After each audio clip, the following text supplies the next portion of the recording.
Пилоты ВСУ нашли ангар, вокруг которого до этого была определенная суета оккупантов.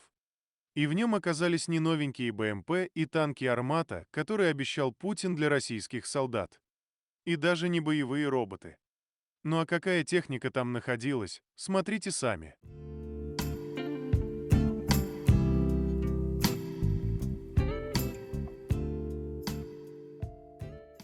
В Аннинском районе Хабаровского края с рельсов зашли 25 вагонов с углем из-за якобы неисправности локомотива. В результате инцидента начались задержки в графике движения поездов. Ну что тут скажешь? Дай бог здоровья российским партизанам.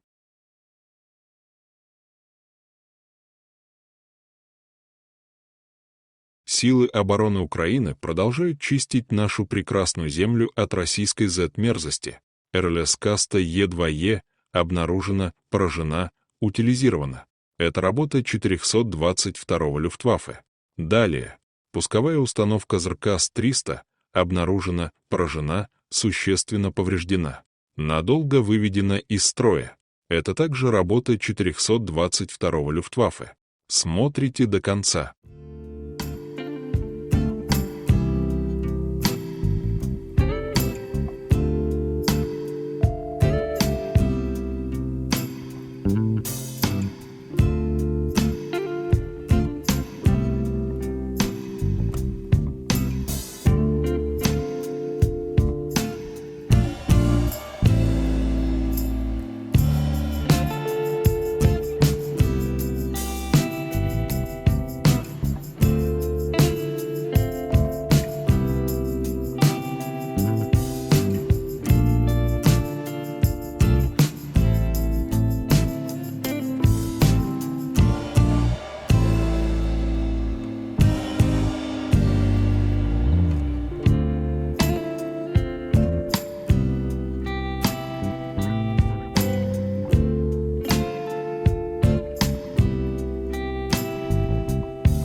Все.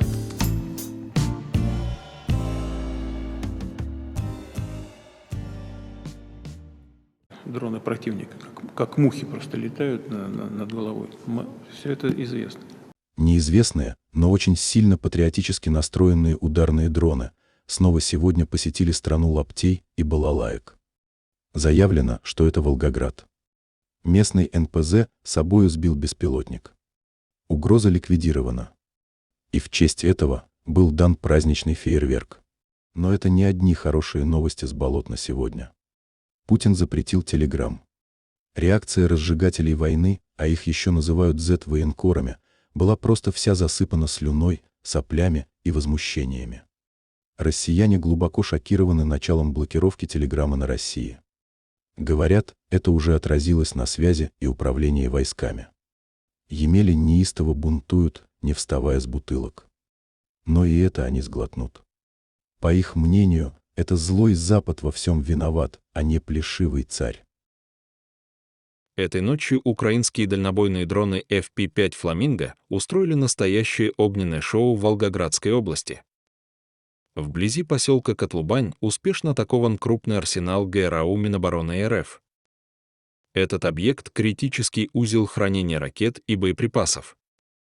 Очевидцы сообщают о серии мощнейших взрывов, которые сопровождались длительной детонацией, что фактически подтверждает точное попадание в хранилище. Неспокойно было и в Тамбовской области. Под удар попал Мичуринский завод «Прогресс», где производят высокотехнологичную начинку для авиационных и ракетных комплексов оккупантов. Зафиксирован пожар на производственных мощностях, что неизбежно затормозит поставки электроники для российского ВПК.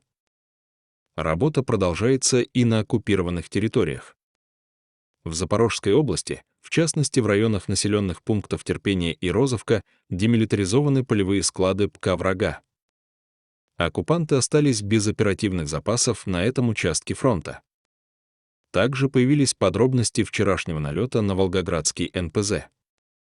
Подтвержден вывод из строя ключевой установки первичной переработки нефти ЭЛАУАФТ-1 и повреждение объекта АФТ-3. Завод существенно снизил темп работы, а часть процессов полностью остановлена. Пока враг пытается оценить ущерб, силы обороны продолжают методично уничтожать военный потенциал агрессора. Продолжение следует. Сергей Миронов в ярости. Он называет идиотами и мерзавцами тех, кто замедляет телеграм и пафосно отправляет их на передовую. Но вот незадача.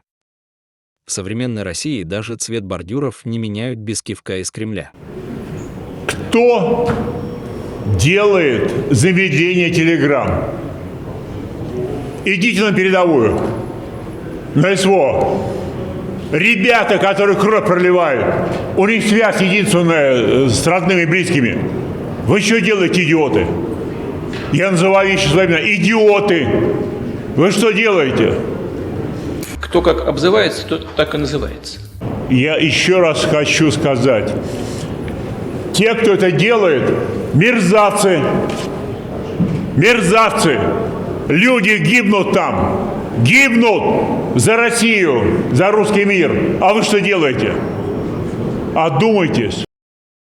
Силы обороны Украины продолжают чистить планету от российско-фашистской Z-мерзости. Альфа-СБУ уничтожила половину вражеских зенитных комплексов «Панцирь». Спецназовцы Центра спецоперации Альфа-СБУ в 2025 году дальнобойными ударами вдвое сократили количество российских зенитных ракетно-пушечных комплексов «Панцирь».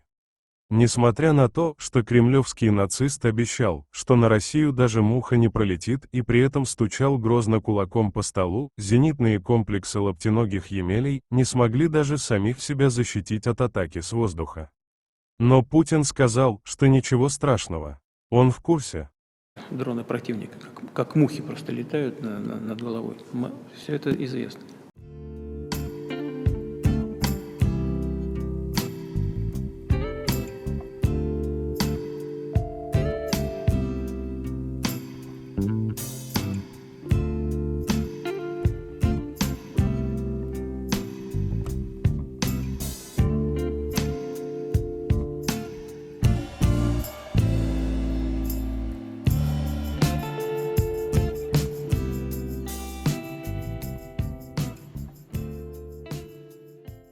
Украинцы уничтожили около 6 тысяч российских FPV одним ударом. Об этом сообщил Генштаб.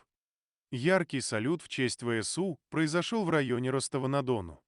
3 контейнера с дронами и комплектующими полностью уничтожены, еще несколько контейнеров получили повреждения.